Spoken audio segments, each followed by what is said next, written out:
The animated music video for Me Me Me Chronic, the remix to the hit song Me Me Me, sung by Daoko and created by producer Teddyloid, is quite an interesting experience.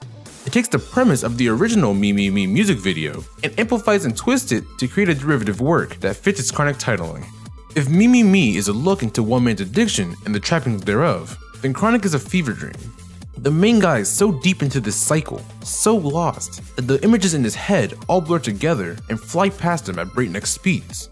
A lot of the cuts are spliced into different places. This breaks down the clearer, more linear narrative Me Me Me told, but to me, that's the point. The new progression is a visual representation of how far gone this guy is, and how deep he is in his own head. Animation loops and occupies more space than before.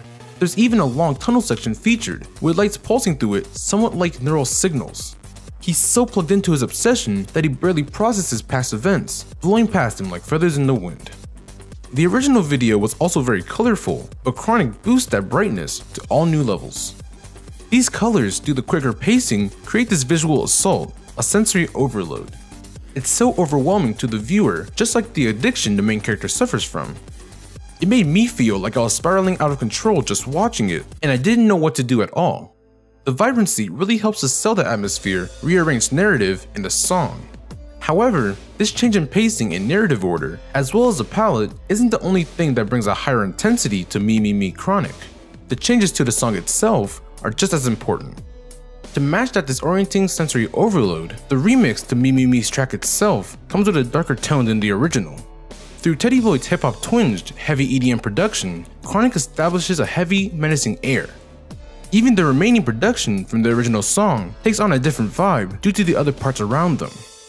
Pair that with Daoko's performance and the borderline unsettling robot effect in the second segment, and you have a remix that portrays an amplified version of the emotions from the original. Overall, director Hibiki Yoshizaki succeeded in his goal to create a fitting alternative telling of Me Me Me. It uses many of the same cuts and narrative pieces as the original music video and tells the same story. However, the delivery trades in linearity for a delirious, stumbling spectacle fitting of a man's broken mind and self-destruction. For some of its weird music and visual stylings, I found Chronic to be stronger than its original counterpart. It's hard not to feel for the protagonist, forever trapped by his own mind and his own indulgence.